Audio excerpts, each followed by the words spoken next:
Mi nombre es Raimundo Hernández, yo colaboro en la Asamblea Nacional de Afectados Ambientales desde hace muchos años, coordinando pues todo el trabajo jurídico en torno a diferentes conflictos socioambientales en todo el país, ¿no? Y desde hace algunos años pues también participo aquí en la península de Yucatán con los compañeros de EDUCE, los compañeros del colectivo de Semillas, del Consejo Regional y ahora bueno también la Asamblea Maya de Defensa del Territorio. Bueno, a mí me toca hablarles del proceso legal, en donde ya tenemos dos sentencias que son favorables en este asunto del acuerdo para la sustentabilidad de la península de Yucatán, ¿no? Voy a tratar de hacerlo de la manera más sencilla posible, porque a veces se puede complicar un poco y se enreda, ¿no?, con los términos legales. Voy a tratar de hacerlo de forma muy sencilla y, bueno, cualquier duda y demás, con todo gusto lo podemos aclarar o precisar, ¿no? Bueno, como escucharon, el ASPI se firma y entra en vigor a finales del año 2016 en la COP13 que se celebró acá en Cancún, ¿no? ¿Cómo se entera la gente? Pues la gente se entera solamente porque salen las noticias. De otra manera no se enteran, y se enteran algunos, los que tienen luz y los que tienen televisión, o alguno que tenía un celular y vio que se publicó algo en alguna red social, ¿no? Pero fue muy difícil para los compañeros en las comunidades enterarse del ASPI. Y luego, bueno, se celebró algo ahí que es un acuerdo para la sustentabilidad, pero pues no sabemos ni qué es. Entonces ya el proceso de informarse y ver qué era exactamente el ASPI, y encontrar el documento y demás, bueno, eso tampoco fue nada sencillo, ¿no? Lo que quiero decir con esto es que no fue información accesible para los compañeros una vez que entró en vigor, porque antes de eso, una vez que se hizo público, porque antes de eso no se sabía absolutamente nada, ¿no? Siendo que el espacio físico en donde tiene validez este acuerdo, pues coincide precisamente con los territorios que están en posesión o que están en propiedad ancestral, pues de las comunidades y del pueblo maya de la península de Yucatán. Y ellos no sabían nada, ¿no? No sabían lo que iba a pasar con los territorios, no sabían nada de cómo desde el gobierno y las empresas y también las organizaciones civiles que participaron detrás de esto, pues estaba proponiendo un plan de reorganización del territorio, de racionalización de los diferentes proyectos que andan sueltos por toda la península y que llevan varios años pues ya llevándose a cabo, planeándose o ya implementándose, ¿no? Ya en ejecución. Pues no sabían nada de eso, ¿no? Siendo que ellos son quienes habitan los territorios que pueden ser afectados, o siendo que los territorios pues son precisamente los lugares en los que ellos han habitado ancestralmente, ¿no? Y no sabían nada. Bueno, esa primera complicación afortunadamente logramos sortearla, gracias a que los compañeros pues siempre están al pendiente de lo que sucede, y es así que a principios de 2017 se promueven dos demandas de amparo, ¿no? Dos juicios de amparo. Estos juicios de amparo se promueve uno en Yucatán, en los tribunales federales en Mérida, ante un juzgado de distrito, y lo mismo acontece aquí en Chetumal, ¿no? Frente a un juzgado de distrito promovemos una demanda de amparo.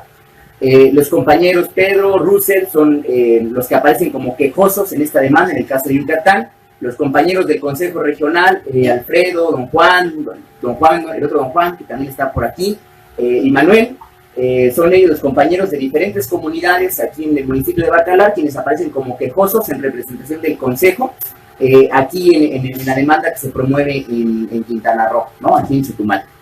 Bueno, tuvimos diferentes complicaciones, que son complicaciones por tecnicismos legales, que bueno, en un principio, como ya también se relataba, en Yucatán, por ejemplo, no querían admitir la demanda. Tuvimos que promover un recurso de revisión y finalmente el tribunal colegiado obligó al juzgado de distrito a admitir la demanda, ¿no? Les voy a platicar un poco cómo es que se desarrollaron los dos juicios y sobre todo me voy a centrar ya en qué se resolvió, ¿no? Y qué es cuál es el sentido de estas sentencias. Bueno, en el caso de Yucatán, hace algunos meses se resolvió ya la primera instancia, que es ante el juez de distrito. Ahí, pues resulta que nos otorgó el amparo y protección de la justicia federal, ganamos el juicio, ¿no? ¿Qué significa eso? El juez, en esta sentencia de primera instancia, ordena a que las diferentes autoridades administrativas que participaron en la celebración del ASPI, los gobernadores, los secretarios de Estado, en fin, ¿no? Especialmente en materia ambiental, ¿no? Las diferentes secretarías enfocadas al tema ambiental en cada una de las entidades federativas, y otros que también participaron, tenían que modificar el acuerdo este acuerdo para la sustentabilidad de la península, agregando 2 nuevos capítulos, ¿no? Un capítulo en donde se reconociera la importancia, la trascendencia histórica en el ámbito económico, cultural, político, social en general, que tiene el pueblo maya para la península de Yucatán. Precisamente porque uno de los puntos que nosotros denunciábamos pues era el lenguaje y la manera discriminatoria en la que se entendía la participación o la misma presencia del pueblo maya y sus comunidades dentro del acuerdo. Únicamente se les ve pues como paisajes bioculturales, así es como está, la referencia es así, paisajes bioculturales, ¿no? Dentro de ese concepto de paisajes bioculturales está el pueblo maya, como si fuesen un gran museo vivo, ¿no? Y también en la idea de que pues forman parte del turismo, por ejemplo. Sí, claro, porque en los hoteles y en todos estos espacios que se piensa promover, y que ya existen muchos por aquí, pues los mayas sí pueden participar, porque siempre se requiere alguien que lave los baños, ¿no? Y siempre se requiere alguien que lave las cobijas, ¿no? De las camas. En fin, todo eso es donde los quieren integrar. Bueno, eso aparece en el ASPI, ¿no? Por eso es que reclamábamos esta manera de concebir la participación del pueblo maya en este tipo de acuerdos. El juez entonces ordena que se haga un capítulo completo donde se haga una valoración en serio del papel histórico que tiene el pueblo maya, del significado histórico que tiene el pueblo maya en los diferentes procesos sociales en la península de Yucatán. Y por otro lado, también ordena que se redacte un capítulo en el ASPI en donde se contemple que para cada una de las acciones, cada uno de los proyectos derivados o que se pretendan ejecutar en el marco del acuerdo, de este acuerdo para la sustentabilidad, cada una de esas acciones, cada uno de esos proyectos tendientes a cumplir con las metas y objetivos del ASPI, tiene que ser consultado conforme al estándar internacional, que más o menos ya es bastante conocido, ¿no? De manera previa, libre, informada, culturalmente accesible, de buena fe, etcétera. Esta obligación de por sí ya la tenía el Estado mexicano en general y la administración pública en las entidades federativas. Sin embargo, pues es muy importante que de manera expresa quede establecido en el acuerdo, porque resulta que ya hay un montón de proyectos que se están llevando a cabo y en donde ni siquiera ha habido consulta, ¿no? Y por supuesto, podría haber muchos otros al amparo del ASPI que se llevaran a cabo y donde las autoridades administrativas dijeran que no era necesario llevar a cabo consulta. Entonces, la orden del juez es que para todos los actos y proyectos que se lleven a cabo con base en el acuerdo, se tienen que consultar. Eso, pues, en teoría tendría que haber pasado sin necesidad de esta sentencia, pero es algo que de entrada no sucede y que seguramente muchas autoridades buscarían la manera de esquivar para que no sucediera. ¿Por qué? Porque la celebración de consultas auténticas, por supuesto que entorpece pues, los procesos de inversión y los procesos, la obtención de ganancias a cierto plazo que los inversionistas están esperando, ¿no? Bueno, esa sentencia, en el caso de Yucatán, tiene ya algunos meses. A principios de año, en febrero, principios de año, bueno, teníamos ya la noticia de que habíamos ganado esa sentencia. Esta misma ha sido impugnada por los gobernadores en Campeche y aquí en Quintana Roo. Y bueno, en este momento está siendo procesada, está en trámite ante el Tribunal Superior, que es un tribunal colegiado de circuito en Mérida, Yucatán, ¿no? Y estamos a la espera de cuál sea el resultado, ¿no? de esta impugnación, de este recurso de revisión que ellos interpusieron. Bueno, ese es por un lado el proceso en Yucatán. Del otro lado, en el caso de Quintana Roo, que es el que voy tiene un poco más de vueltas, ¿no? En el caso de Quintana Roo, resulta que el juez de distrito, aquí en la ciudad de Chetumal, emite una sentencia en contra de los quejosos, ¿no? De los compañeros, en donde dice que en efecto no tienen interés legítimo ni jurídico para acudir al juicio de amparo en contra del acuerdo. Entre otras cosas, porque, bueno, el acuerdo no les causa ningún agravio. El acuerdo, así como fue expedido, fue celebrado y puesto en vigor sin haber sido consultado, sin haber sido publicado en los medios oficiales de las entidades federativas y sin haber sido publicado en maya. Todo eso no afecta los derechos colectivos de las comunidades indígenas o del pueblo maya peninsular, según el juez de primera instancia, el juez de distrito aquí en Chetumal. Por supuesto, nosotros impugnamos esa resolución. El Tribunal Colegiado de Circuito, con sede en Cancún, que es el que le toca, después de una discusión interna muy intensa, pues decide otorgarnos, revocar esa sentencia que era en contra de nosotros y otorgarnos más bien el amparo y la protección de la justicia de la Unión. Es muy importante destacar, los tribunales colegiados se conforman por 3 magistrados. Quien tenía en principio el proyecto era una de las magistradas del tribunal colegiado. El proyecto que ella iba a presentar fue desechado cuando se presenta en el pleno del tribunal. Ese proyecto confirmaba la sentencia de primera instancia en contra de los compañeros. Sin embargo, los otros 2 magistrados rechazan el proyecto, promueven un nuevo proyecto que es el que finalmente se convierte en la sentencia, ¿no? que ahora les voy a comentar.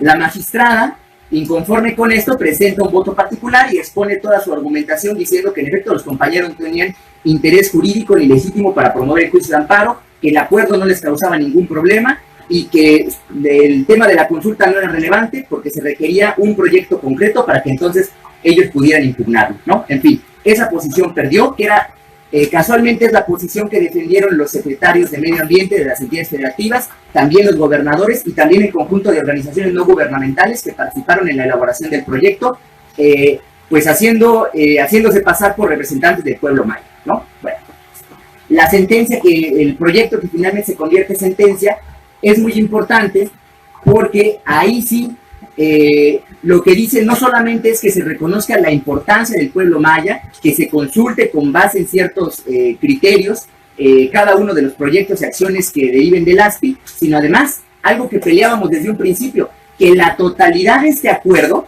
que es un programa de proyectos verdes, ¿no? Impulsados por el gobierno y diferentes empresas que están detrás a 20 años, que la totalidad de ese proyecto se consulte con la totalidad de las comunidades que conforman el pueblo maya de la península. Eso es lo que está ordenando los magistrados de circuito. Asimismo ordena que se publique en los medios oficiales para que pueda tener valor y además que se tiene que publicar no solamente en castellano, sino también en maya, ¿no?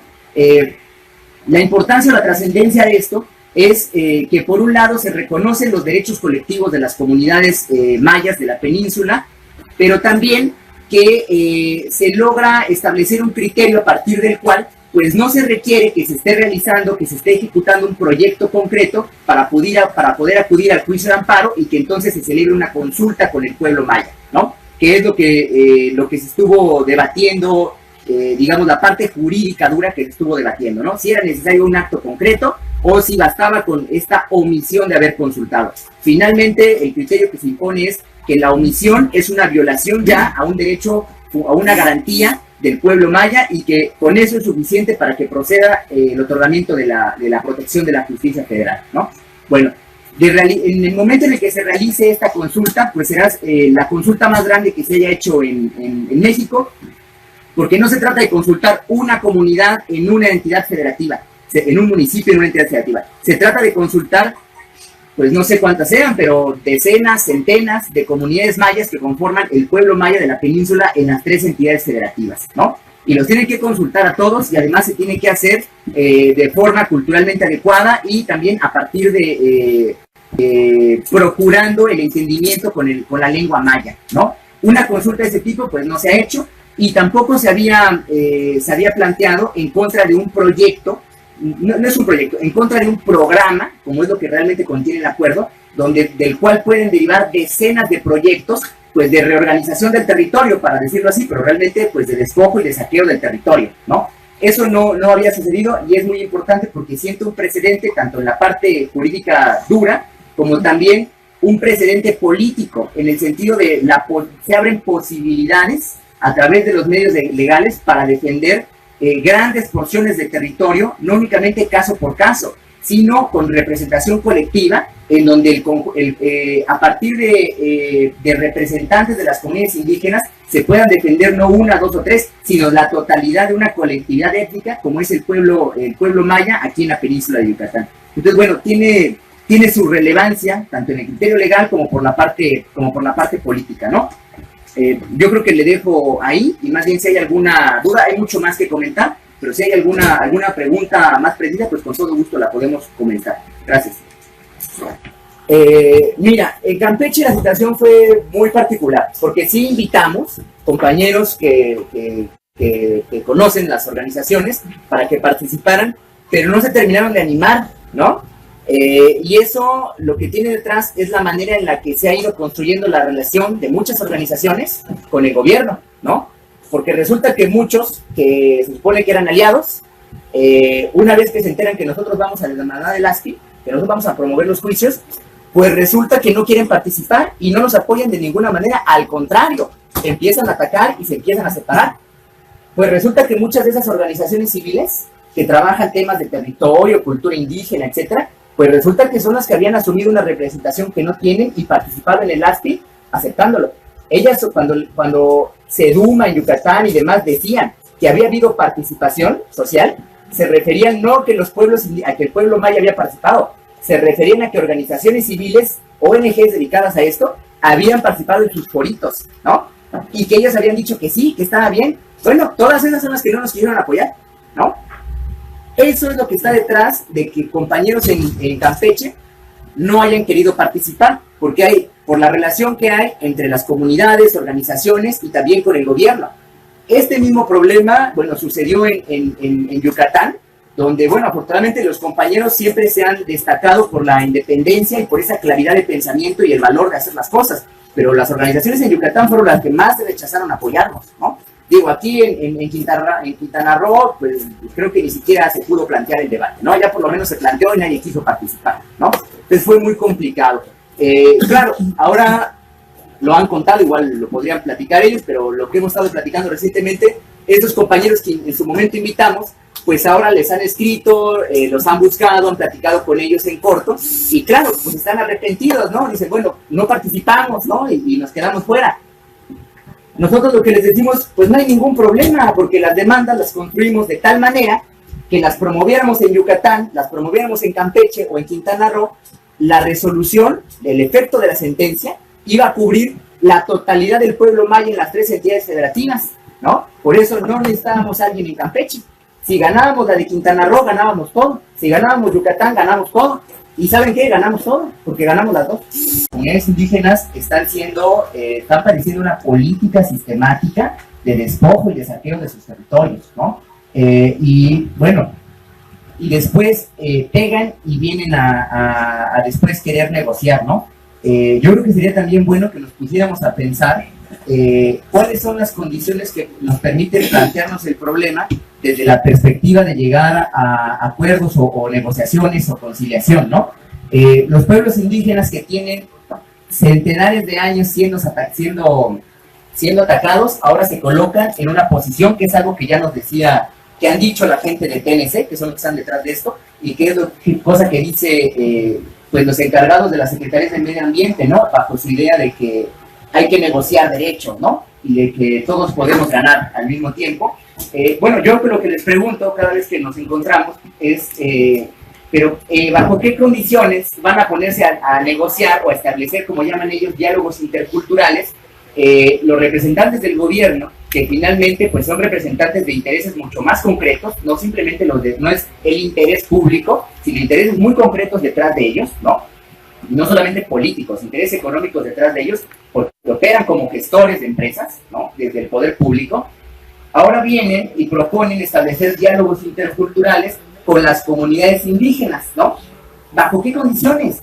Los compañeros han estado en una condición de acoso perpetuo, ¿no? Y en una condición de desventaja, y siempre luchando, pues, contra todo tipo de adversidades, ¿no? Y ellos ahora vienen a plantear la introducción de este tipo de proyectos a partir de condiciones, dicen ellos, que garanticen diálogos interculturales. Me parece que es una falacia, ¿no? Y habría que preguntarnos si eso es posible, y si esta idea tan gringa de negociar los derechos y del win-win, de que todos ganemos, si eso es posible en estas condiciones de desigualdad social y de ataque sistemático, ¿no? Eso es lo primero que yo creo que tendríamos que preguntarnos, si eso es posible plantearlo así. Luego, sí, mira, aparece el tema de la producción orgánica y no los transgénicos, ¿no? Y aparece como uno de los principios en el ASPI.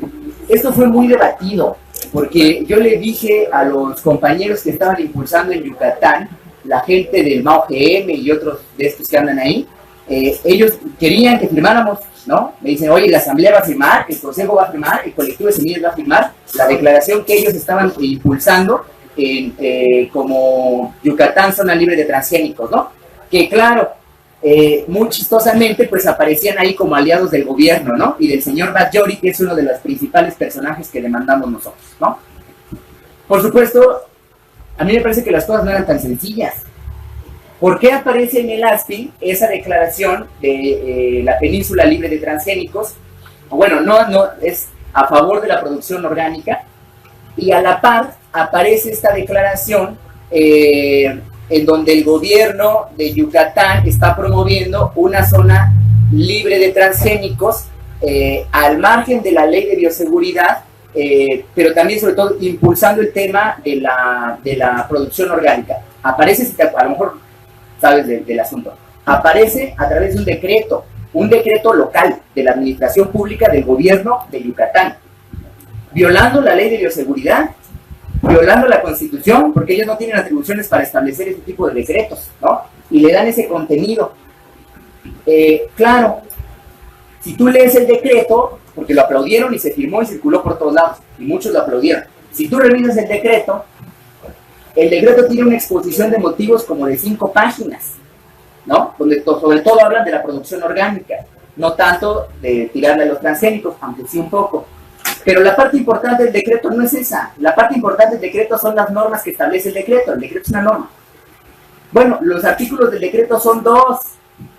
Y en los artículos del decreto lo que dice es a favor de la producción orgánica, no contra los transgénicos, ¿no? O sea, eso hay que precisarlo, es más bien a favor del orgánico, que está bien, eso está bien, lo queremos todos, supongo, ¿no? Ahora, ¿por qué?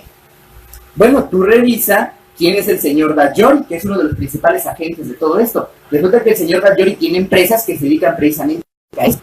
Él no está en contra de la soya, dice, en contra de la soya transgénica, pero él tiene una empresa de soya orgánica, ¿no?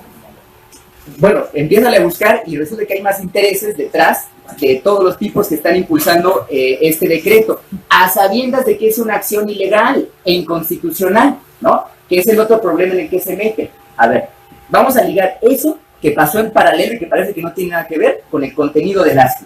¿Por qué el ASPI contiene esa declaración? ¿Por qué hay este movimiento por parte de la administración pública local en Yucatán con este decreto? Dicen ellos, impulsando un nuevo federalismo, e incluso se fueron a una controversia constitucional que en este momento pues debe estar en trámite en la Suprema Corte de Justicia, ¿no? La lectura que le dimos nosotros, que a mí me parece tenía que ser una lectura mucho más compleja de lo que aventaba la realidad inmediata, pues es precisamente que esto forma parte del movimiento político que están haciendo tanto los políticos, en este caso, en el caso preciso de Yucatán, junto con las organizaciones no gubernamentales, sí, para defender por un lado el tema de los de zonas libres de transgénicos, a sabiendas de que no lo pueden hacer de la forma en la que lo plantearon, lo cual, bueno, es importante contra los transgénicos, sí, y defendiendo la parte de la producción orgánica es muy importante, sí. Lo que sucede es que aquí lo que estaba poniendo en juego, pues es estos intereses económicos detrás que están impulsando estos agentes políticos y en donde de una vez más no se está tomando en cuenta los intereses de las comunidades mayas, porque las comunidades mayas no tienen relación con la soya, los que tienen ni siquiera con la orgánica, los que tienen relación con la soya orgánica que se va a producir según los lineamientos de los que ha estado refiriéndose Batllori, pues es el de las empresas de Batllori. Y cuando digo empresas de Batllori me refiero al resto de empresas que están, o empresarios que están también jugando a ser políticos y que están detrás de lo que él está impulsando. Entonces la lectura es mucho más complicada, ¿no? Porque esas declaraciones sí tienen un fin, son retóricas, tienen un fin político, pero lo hacen a sabiendas de que no van a trascender. Su decreto de zona libre de transgénicos no va a trascender, es anticonstitucional y van a perder, esa pelea la van a perder, y yo se los dije, ni lo hagan porque van a perder, y nosotros no la vamos a firmar porque de entrada es ilegal, ¿no? Y la vamos a perder. Lo que hay que hacer es trabajar con pecho a tierra, trabajar en las comunidades, fortalecer la conciencia y la organización en las comunidades y desde ahí hacerle frente a la lucha contra los transgénicos. ¿Por qué? Porque, bueno, los procesos que se han estado llevando en los últimos 3 años aquí en la península, pues nos han dejado una gran lección, ¿no? Que tenemos que aprender a distinguir muy bien y a identificar quiénes son los verdaderos aliados y quiénes son más bien oportunistas que viven de gestionar y de usurpar representaciones que no tienen, como son este conjunto de ONGs que están en torno a los gobiernos en cada una de las entidades federativas y que son los que firmaron e impulsaron el decreto Zona Libre de Transgénicos a sabiendas de que no iba a prosperar, ¿no? Y que son también los que participaron en el ASFI y querían que muchos otros participaran bajo el pretexto de que el ASFI se pronunciara contra los transgénicos. O sea, nos están disponiendo como moneda de cambio en un principio que viene en el ASFI, que es producción orgánica y no transgénicos, para que aceptemos la totalidad del ASFI. Pues sale muy caro el ASFI. Está cabrón porque sale muy caro el ASFI. O sea, vamos a perderlo todo para defender un principio. Ahora, está bien el principio. ¿Cuál es el problema? No hay ni una pinche acción programática concreta para desarrollar el principio. Solo es una declaración en el ASFI. Lo mismo que en el decreto. El decreto no trae ni una sola acción programática concreta. Ni siquiera incluye presupuesto. No hay ni autoridades que establecidas en el decreto. ¿Cómo se va a llevar a cabo eso? Pues nos están cotorreando. Y se los dije. Pero ahí están firmando y aplaudiendo, ¿no? Por un lado. Por otro lado, yo creo que hace falta discutir mucho todavía, varios temas, ¿no? Paisajes bioculturales, patrimonio biocultural, turismo sustentable, creo que es como le llaman ahí en el ASFI. Todo eso hay que discutirlo mucho, porque hay muchos académicos por todo el país que están defendiendo esas pendejadas, ¿no? Claro, las están defendiendo porque ellos bajan financiamiento haciendo sus pseudoinvestigaciones. Investigaciones que lo único que hacen es promover estas figuras que al final de cuentas lo que están buscando es cómo atraer inversiones y redundan en el despojo de los territorios. A esos cabrones hay que denunciarlos porque son científicos mercenarios y hay que señalarlos, ¿no? Sobre todos ellos hay que ir. Bueno, hay que discutir todo eso, es una primera cosa. Luego, lo otro que es problemático, hay que relacionar el ASFI con el contenido del protocolo de Nagoya. En el protocolo de Nagoya, ¿no?, que es uno de los 3 protocolos que derivan del convenio de diversidad biológica, que tiene que ver con todo esto, ¿no? Bueno, ahí establece conceptos como el de saberes asociados, ¿no?, conocimientos asociados, pero también tiene que ver con esta idea de la propiedad intelectual colectiva indígena. Todo eso es muy problemático.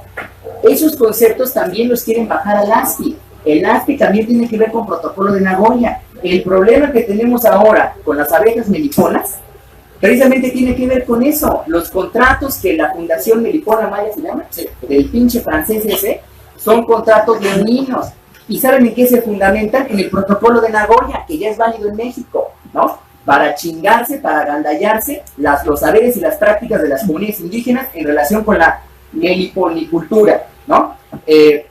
Bueno, eso mismo es lo que quieren bajar en el ASFI. Por eso es muy importante discutirle hasta los conceptos. Ni eso les vamos a dejar. Ni eso hay que dejarles. Porque ellos tienen sus científicos y sus ideólogos que les van a justificar todo esto. Eso también le tenemos que pelear, ¿no? Entonces, no es tan inocente. O sea, sí, vienen algunas cosas que suenan bien. Desarrollo, sustentabilidad, todo esto suena bien. Pero son conceptos que tienen su propia vaguedad y que se tienen que discutir. No los podemos aceptar a priori. Lo que nos pedía el cabrón de Bajori es que aceptáramos todo a priori y ni siquiera nos había informado. Lo que nosotros decimos, no, cabrón, nos tienes que preguntar y lo vamos a debatir. Y para eso va a subir la consulta. Ahora lo que sigue es que establezcamos procesos más intensos de trabajo en las comunidades para concientizar, ¿no?, y para organizarnos y dar esas batallas, porque nos van a venir a preguntar sobre todo esto. Y ellos sí tienen gente que va a ir a los lugares y va a tratar de convencerlos de que esto está bien. Le dicen, oye, pero está toda madre. Patrimonio biocultural, turismo sustentable, ¿no? Está toda madre, sustentabilidad y desarrollo. ¿Por qué no? ¿Por qué no, Alfredo? ¿Por qué no entiendes? Zona libre de transgénicos. Zona libre de transgénicos. Ellos iban a ir a plantear eso. Y si uno no está bien informado, va a decir, ay, me equivoqué, me engañaron, ¿no? Son unos anarcoindígenas, esos que andan ahí haciendo esto. Y no, debemos tener mucho cuidado. Tenemos que tener mucho... Anarco, ¿no? No narcoindígena, anarcoindígena, ¿no? Entonces, bueno, hay que tener mucho cuidado, ¿no? Eso es algo que nos preocupa mucho y que hemos estado platicando, ¿no? Porque es precisamente lo que sigue. ¿Cómo nos vamos a enfrentar a todo esto? Necesitamos más científicos comprometidos realmente con la sociedad y bien formados. politizados, ¿no? Que logren hacer estas lecturas mucho más complejas y no inmediatistas, ¿no? Eso nos hace mucha falta, ¿no? Bueno, con eso, perdón, pero es un tema muy importante que se discute mucho y es lo que sigue, ¿no? Entonces por eso me detuve de esta manera.